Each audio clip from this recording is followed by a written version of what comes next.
guys, that was a day. I think that we did really good live. I had 1, 2, 3, 4, 5, 6, 7, 8 really nice trades today. SPX at the end being the best of them. The fibs on the 4-hour work here. If this is the box, right? That's the island. And interestingly enough,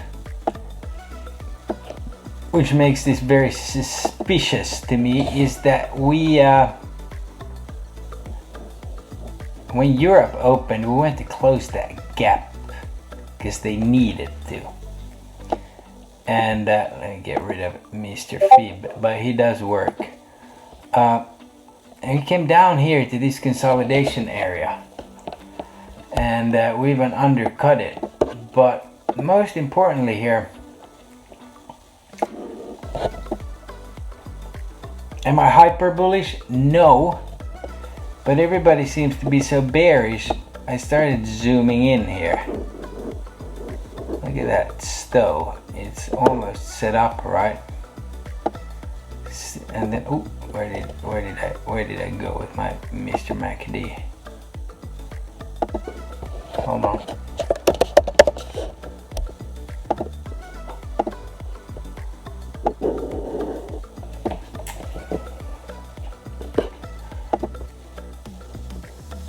Look at this. So, if you remember yesterday, and also draw to this here. This is staying bullish here. You know, I talked a lot about the stow, and I'm not expecting at all the same type of rally as we had last time we were down here on the stow a week ago. But at the same time, you know, I was saying, hey, it's got to go down because it's up here. Well, now we came down here.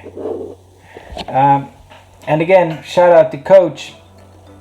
He pointed out today after hours that he's got a ghost on SPY somewhere up here.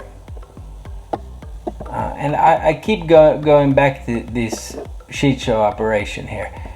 I don't think we're done with downside, but why would you pump it up that much and then just hang out for a week?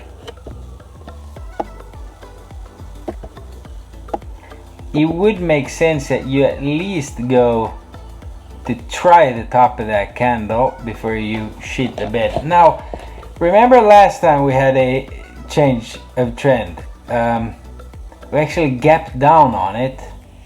I think it was Friday, but it can be off by a few days. It gapped down, that marked the low. Here. And today we have a trend change according to this. Next week I think we fade, and I wouldn't be surprised if we go all the way down next week to make a double bottom here. But something is telling me we got a little bit of a pop left in us. So how do we approach it? Well, if we can gap up, which it looks like we are right now, if we can gap up and maintain it, unless they want everybody over Easter to talk shit, then yeah. Do I think that we do this whole half moon? Probably not, unless we get some concrete news and not just like, hey, the sushi was freaking great. We used the same soy sauce to dip our sushi in. Like, that doesn't get us to here. Something concrete gets us to here. And as of right now, the White House was vague. Bank of Japan's governors are speaking right now. Uncertainty about US policy, especially on tariff, has increased significantly. When BOJ raised rates in January, US economy was in solid shape. Markets had been stable. Uncertainty. What we do know is that they also admitted that they've been selling a shit ton of our debt because they don't want to hold it, right? So for upside tomorrow, 531 in my opinion, if even that. There's a lot of MAs here. On news, we can make it there. Now, downside, same thing. From here, let's just cover both so we come prepared for both scenarios. Let's say you gap down and you take out that low. This is going to sell until here, because why would anybody be holding a bunch of shit over a 3-day weekend? Unless you know. So just like we caught this low today, pretty much based on flow, save money for end of day in case there's some funky shit. Okay, also OPEX tomorrow. We have the lovely ECB possibly cutting rates. I'm in Meta, that is now after hours. As I'm watching this, it's at 505. I'm in the 502s. And then I have MSTR up here. We'll see how that goes. We got out of Tesla today. And if it's bearish tomorrow, Tesla is one of my favorite shorts, as well as the banks. I'm always looking for fuckery.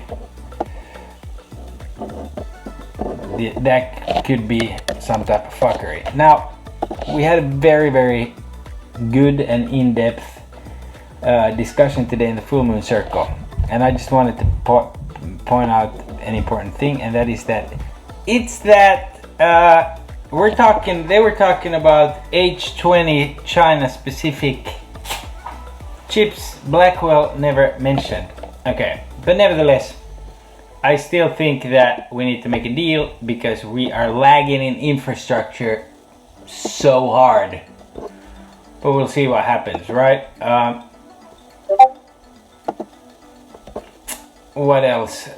Plenty of resistance to the upside. 5300 ES to the downside seems to be support.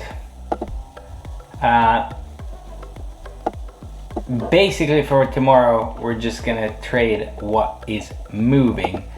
I think NP could be another OKLO, but let's see what tomorrow brings, and if we can catch some nice moves. The NAMO obviously looks kind of dog shit.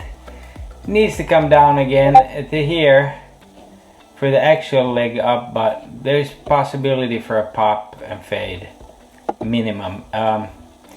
Very surprised that VIX didn't fill this gap. I mean, it did overnight, but not during real trading hours, so it's not giving anything away either, really. And it's kind of giving us mixed signals. That is bearish, that is bullish. So still a news market. Thank you guys, God bless, see you tomorrow.